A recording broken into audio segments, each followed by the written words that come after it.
My name is Latrenda Knighten, and I am currently a professional development specialist in East Baton Rouge Parish, which is in Baton Rouge, Louisiana. And I work primarily with elementary schools and elementary teachers and provide professional development as well as instructional support in the areas of elementary mathematics. Actually, I've been a fan of eliminations for quite a long time, and I've used it in lots of different capacities. As a math coach in a previous part of my life, it was a very helpful tool for me. I worked in elementary school, pre-K through 5, and one of the most valuable things I used eliminations for was to bring that awareness to the teachers I work with. And so every week as we would transition to new activities and new units, one of the things I would do is I would prepare a set of links for my teachers at each grade level that highlighted eliminations activities.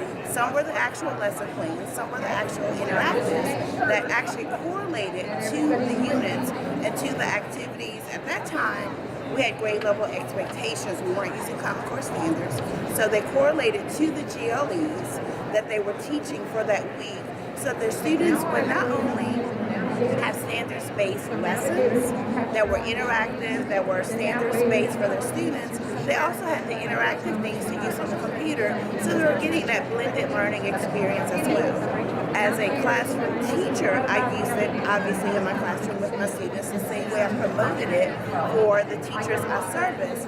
Recently, I went back to the classroom as a self-contained teacher for 2 years working in a gifted setting. And one of the first things one of my parents came to me and asked, what can I do at home to help my child just enjoy and love math at home? So, of course, initially I pointed them to the NCTM website where they can see things that were there for parents, but more importantly, to the apps that were available through Illuminations. And actually, my students became so excited about using activities on Illuminations that they would go home and they would log in and they would use Illuminations at home, and they thought it was a fun game or fun activity that was almost the same as using their video games and things of that nature. One of the things I especially like now is that we do have the apps available, because parents are always looking for things that they can download, put in their mobile devices and have them ready for their students to use, or for their kids to use in the car, at home, the grocery store, and things like that. And so I can honestly say that at my last school, we had a huge following of parents and students using Illuminations because they were utilizing the resources at home and with all the kids in their families. In my current role, which I've been in for about 10 months now, I mainly service teachers with professional development and mathematics support.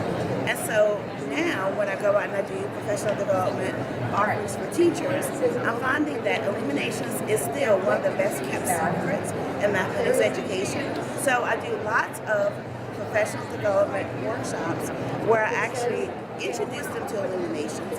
I actually show them activities.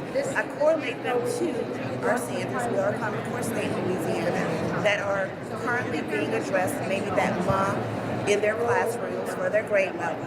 And I show them the interactives as well as the lesson plans and all the tools that are available there for them to use. And I have to say that I have never introduced someone to Illuminations, be it a student, a parent, or a teacher, or even a principal, who hasn't been completely excited. And actually, that's been one of the most positive workshops I've given since I joined the professional development department for my school district are those on Illuminations. We've had people from kindergarten to high school attend those sessions, and sometimes we've had standing room only. So we love Illuminations.